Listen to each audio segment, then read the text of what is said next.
Vítajte späť. Verím, že si ešte pamätáte predchádzajúcu lekciu, v ktorej sme sa venovali mysleniu. Hovorili sme si, čo to znamená a že ani pes, ani softvér myslieť nedokážu, pretože neovládajú pojmové myslenie a myšlienkové operácie. Nesúhlasili ste? Podložte váš názor argumentmi a pošlite nám ho na názor@myslimkriticky.sk. Na konci školského roka možno odmeníme práve vás. No a našou dnešnou témou bude kritické myslenie. Dnes sa síce veľa hovorí o tom, aké je dôležité, no ako má v praxi vyzerať, o tom sa hovorí už menej.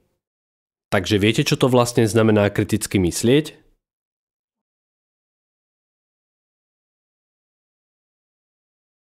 Zo samotnej definície sa veľa nedozvieme, pretože podľa nej je kritické myslenie precízne myslenie zamerané na cieľ a je významným predpokladom úspechu. A tak sme častokrát nie myslitelia kritickí, ale myslitelia naivní, ktorí sa slepo držia len jedného názoru bez ohľadu na dôkazy, svedčiace o opaku alebo okamžite prijímajú myšlienku, ktorá sa ponúka ako prvá. Čo sa s tým dá robiť? Jednoducho trénovať.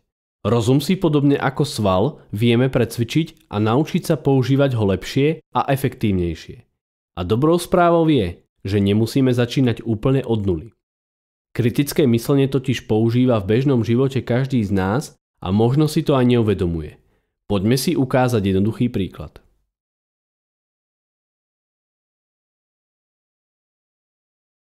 Od 13:00 do 13:45 máte voľnú hodinu a tak sa vyberieš prejsť sa do mesta.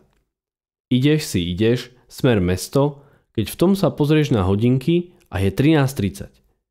Čo teraz? Ak by si bol naivný mysliteľ, otočil by si sa a vybral sa späť napriek zjavnému faktu, že to už nemôže stihnúť, pretože cesta späť bude trvať rovnakých 30 minút ako cesta tam. Prijal si prvé riešenie, ktoré sa ponúkalo a ignoroval si všetky ostatné fakty. No my sme kritickí myslitelia a tak hľadáme riešenie. Ak by sme sa jednoducho otočili a šli naspäť, určite by sme meškali 15 minút. Musíme teda vymyslieť, ako by cesta späť mohla trvať o 15 minút kratšie ako cesta tam.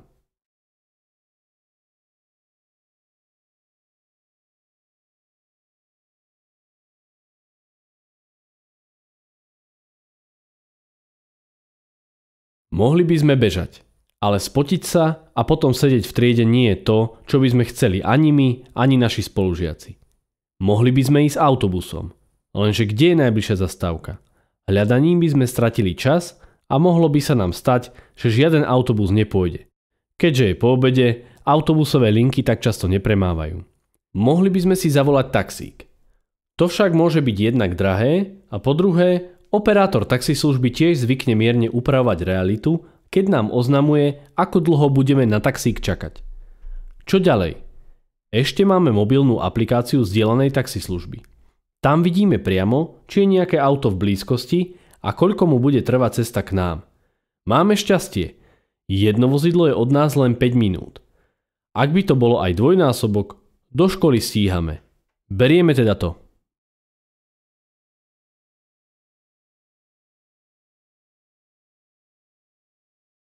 Takto a podobne používame kritické myslenie v praxi, hádam všetci. Ak by sme sa pozreli na tento proces bližšie, odhalili by sme 3 kroky, z ktorých kritické myslenie pozostáva. Poprvé, zmätok zadefinujeme ako problém, prídeme na otázku, ktorú musíme vyriešiť. V našom prípade je to otázka, ako skrátiť cestu späť do školy o 15 minút. Po druhé, zvažujeme návrh za návrhom tak, že pri každom sa pokúsime vymyslieť argumenty, ktoré ho podporujú a ktoré mu odporujú. Bežať je neefektívne a namáhavé. Autobus je síce lacný, ale neviem, či pôjde a kde je zastávka. Taxík neviem, kedy príde a je pomerne drahý.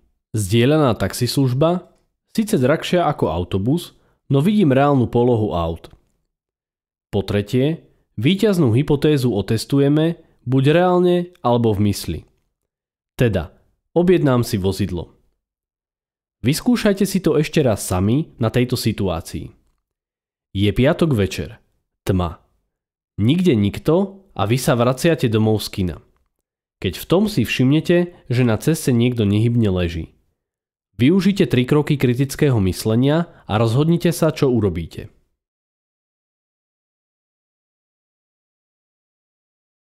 Spomínali sme argumenty. Čo to vlastne je? V logike je argument považovaný za dôkaz. Skladá sa z predpokladov a záveru, ktorý z nich vyplýva. Záver je to, o čom sa nás snaží rečník presvedčiť, a predpoklad by mal byť nejaký relevantný fakt, na základe ktorého sa mu to podarí. Napríklad, prvý predpoklad.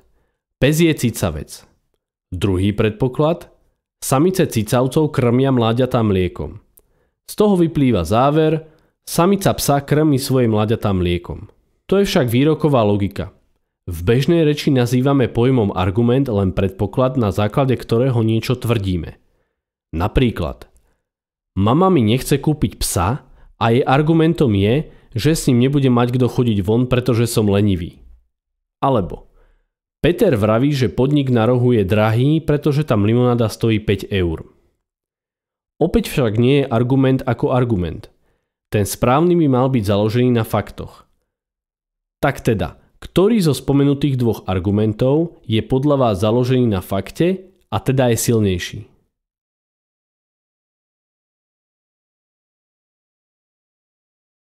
Samozrejme ten druhý. Obsahuje fakt, že limonáda stojí 5 eur a to je vzhľadom na ceny v iných podnikoch veľa. Prvý argument neobsahuje žiaden fakt, len mamin názor.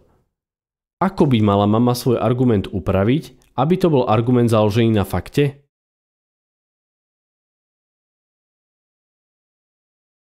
Mama by musela svoj názor odôvodniť a teda povedať nejaký fakt, ktorý jej názor potvrdzuje. Napríklad, si lenivý, pretože nikdy nevstaneš z postele skôr ako o 10:00. Alebo si lenivý, pretože len ležíš na gauči a pozeráš do mobilu. Jasné, že každý sa nechá presvedčiť skôr argumentom, ktorý je založený na fakte.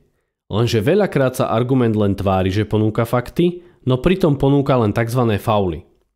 Argumentačne faulovať môžeme rôzne. Tu je pár ukážok.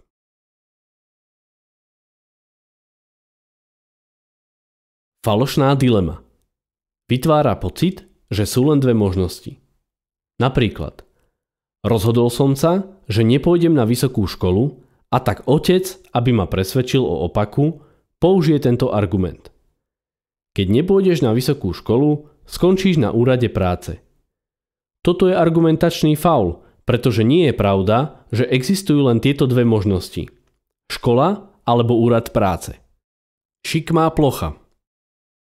Súperov názor vystupňujeme do absurdných rozmerov a potom argumentujeme proti tomu, čo vlastne vôbec netvrdí. Napríklad, keď dovolíme študentom v škole predávať kávu, počase si budú chcieť otvoriť bufet. A keď im dovolíme otvoriť si bufet, budú tam tajne predávať alkohol a potom budú chodiť opití na hodiny. Toto chcete? Opitých študentov na hodinách? Diskvalifikujúci jazyk. Príklad. Každé správne dievča vie, že sa má do 30-ky vydať. Podsúva názor, že ak sa do 30-ky nevydá, nie je správne dievča. Útok. Namiesto argumentácie na súpera zaútočíme.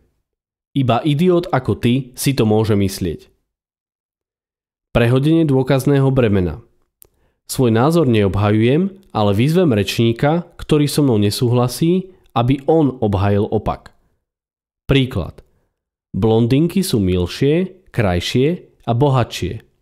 Ak si myslíš, že nie, tak mi to dokáž.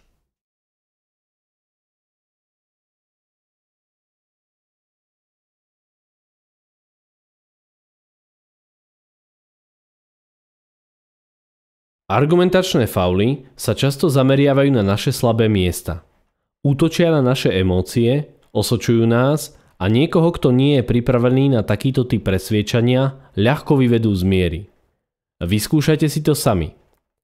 Pripravte si 2 krátke prejavy, v ktorých sa pokúsite obhájiť názor, že vyučovacie hodiny by nemali trvať 45, ale 60 minút. V prvom prípade použite 3 argumenty a v druhom 3 argumentačné fauly. Svoje prejavy si porovnajte. .